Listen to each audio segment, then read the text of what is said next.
That's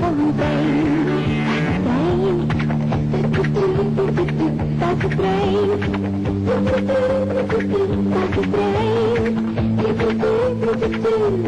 Train naar Matjiesfontein.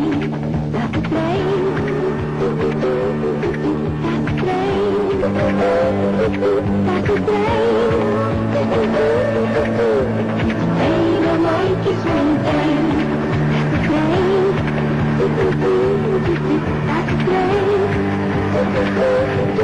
That's a train.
A 19th century British military garrison, this tiny Karoo hamlet has been completely restored to include one of the finest hotels in the country.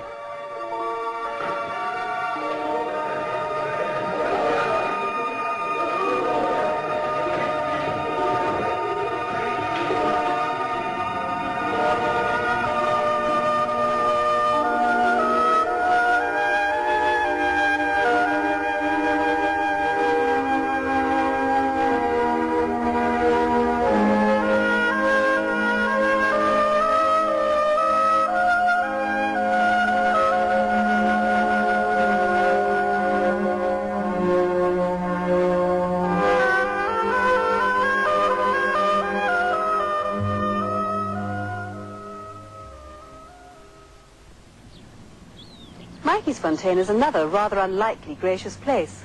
An insignificant little station on the main line between Cape Town and Johannesburg, on the edge of the great wilderness of the Karoo. It started life, if that's what you can call it, as a corrugated iron shed beside the railway line. Yet Matjiesfontein was to attain an extraordinary fame, becoming renowned far beyond the borders of the Cape Colony and indeed of South Africa.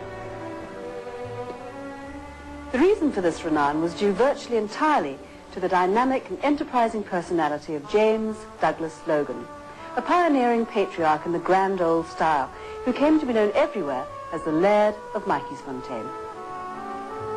Logan was born in Berwickshire in 1857 and set off for Australia in a sailing ship at the age of 20. But when the vessel put into Simon's Bay waterlogged as a result of a severe storm around the Cape, the vigorous young Scot decided to leave the ship. With only £5 in his pocket, he walked to Cape Town, where he took a job as a porter at the new station, which was under construction for the Cape Colonial Railways. By the time the last brick was in place, young Jimmy Logan was the station master. Before long, he had progressed to district superintendent at Touws River, then called Montague Road, and it was here that James Logan first encountered Matjiesfontein. Giving up his job with the railways, Logan set about nothing less than the creation of a private little empire here on this desolate edge of the Karoo.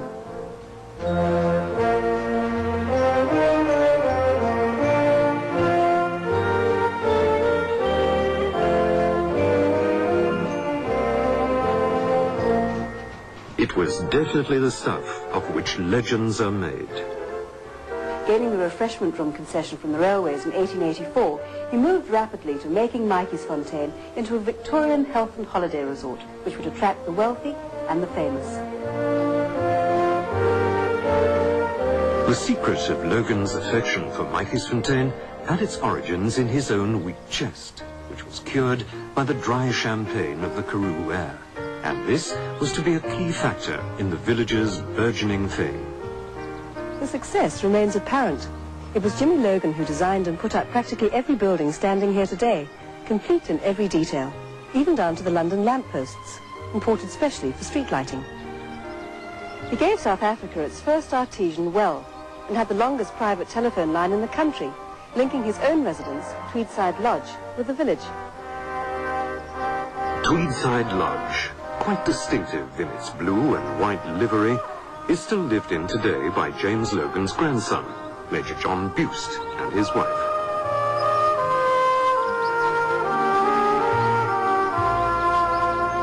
Jimmy Logan's vision and business enterprise were exceptional. Within 10 years of leaving the railways, he had acquired 100,000 acres of farmland in the district.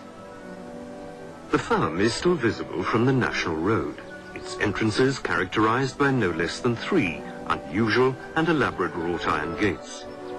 Once again, the plasterwork is painted in that distinctive blue and white.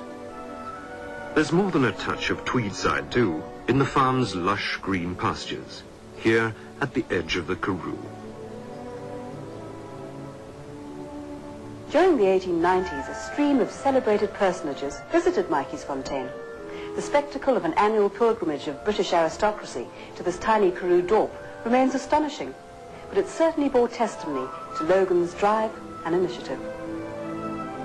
It became fashionable to make the sea voyage to the Cape, and the trip to Matjiesfontein then became de rigueur. Lord Randolph Churchill was here in 1891, which was apparently a good year for felt flowers. He picked bluebells on the koppies, borrowed a dog from Logan at the recommendation of Cecil John Rhodes, and later went on a shooting expedition to Rhodesia. Some years later, his son Winston was also a visitor, in between writing pulse-pounding dispatches for the Morning Post and escaping from the Boers. No one knows what brought the young Sultan of Zanzibar to Matjiesfontein, but visit it he did, along with a formidable fistful of titled gentlemen, such as the Duke of Hamilton, and even a British admiral, Admiral Rawson, who gave his name to Rawsonville. Olive Schreiner, famed author of The Story of an African Farm, can only be described as a Matjiesfontein regular. She rented this little cottage next to the post office and took her meals at Logan's railway refreshment room. It was from here that she posted her long letters to Havelock Ellis and looked forward to his replies as she walked alone on the veldt at dawn, feeling that wild exhilaration as the sun rose. Here in 1890, Cecil John Rhodes broke a train journey to Kimberley so that he could dine with her. Undoubtedly, Olive Schreiner loved the place. The cottage was simply called home. During one of her absences, she wrote to Logan, "I shall be very glad to get back to dear old Matjiesfontein." Matjiesfontein's most crowded months came during the Anglo-Boer War, when it was a vast remount camp and headquarters for the Cape Command, with some 12,000 troops and 20,000 horses encamped in the vicinity. The Coldstream Guards, the 17th Lancers, and the Middlesex Regiments, amongst others, came to know Matjiesfontein perhaps a little too well.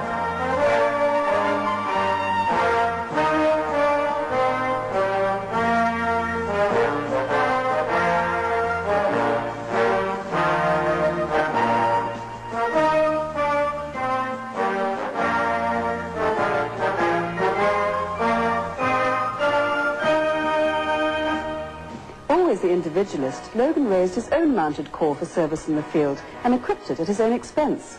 He himself was twice wounded and mentioned in dispatches. What a character.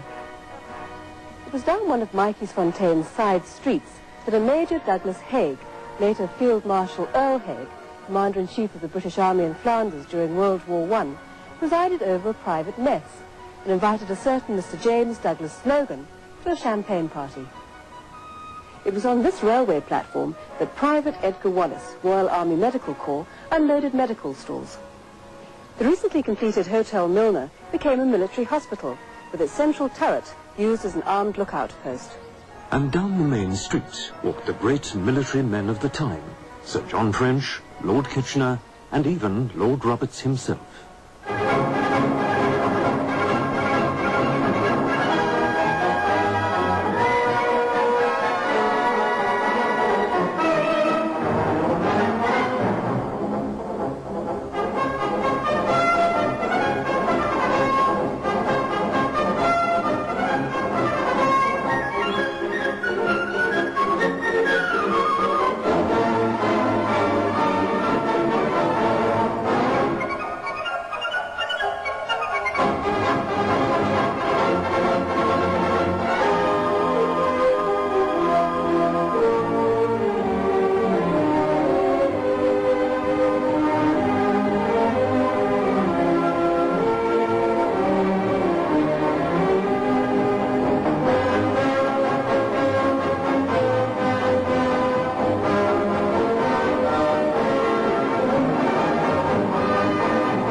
again, it's very tempting to imagine how splendidly Victorian Matjiesfontein must have been in those vanished but vivid times.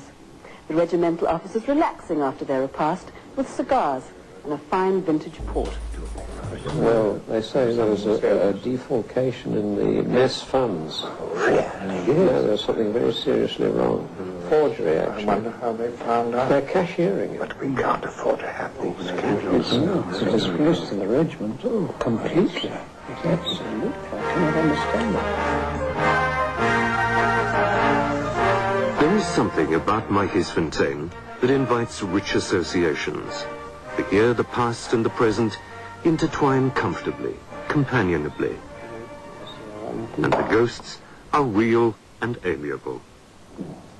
Did you see that?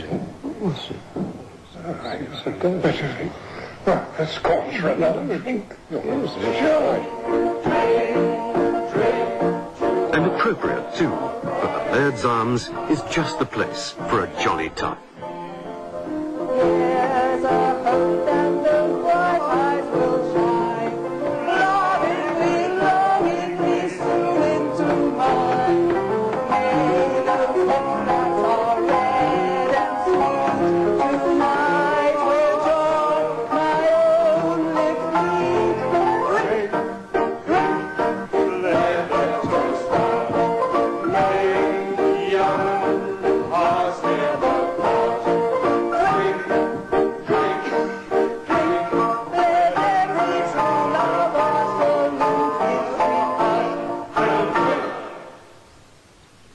But although Matjiesfontein is, for the most part, a satisfyingly jolly place, there are darker associations.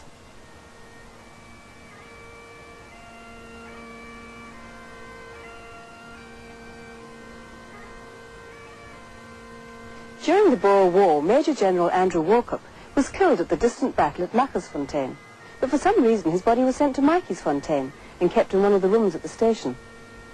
In loving memory of Major General Andrew Gilbert Walkup of Nidri, Marischal, Midlothian, Scotland, born 5th of July, 1846.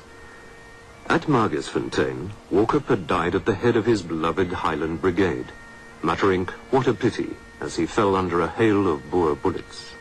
Later, he was buried in the private cemetery south of the village, and a granite memorial to his memory was erected by the Black Watch.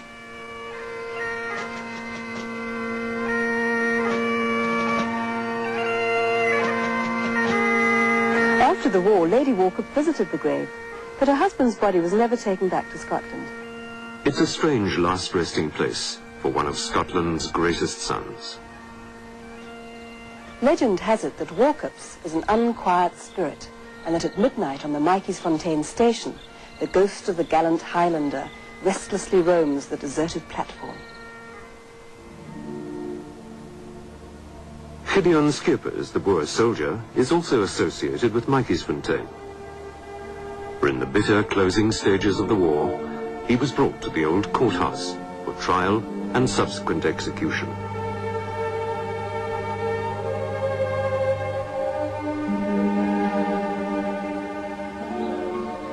But the darkness did not linger. The war had come and gone, and Logan's star remained ascendant.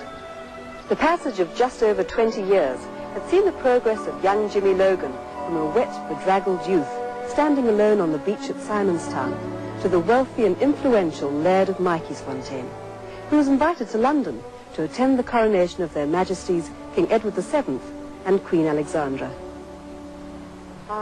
They were both splendidly attired for the great occasion. Mrs. Logan's feminine finery is preserved remarkably well, as it happens, in the Marie Rawdon Museum.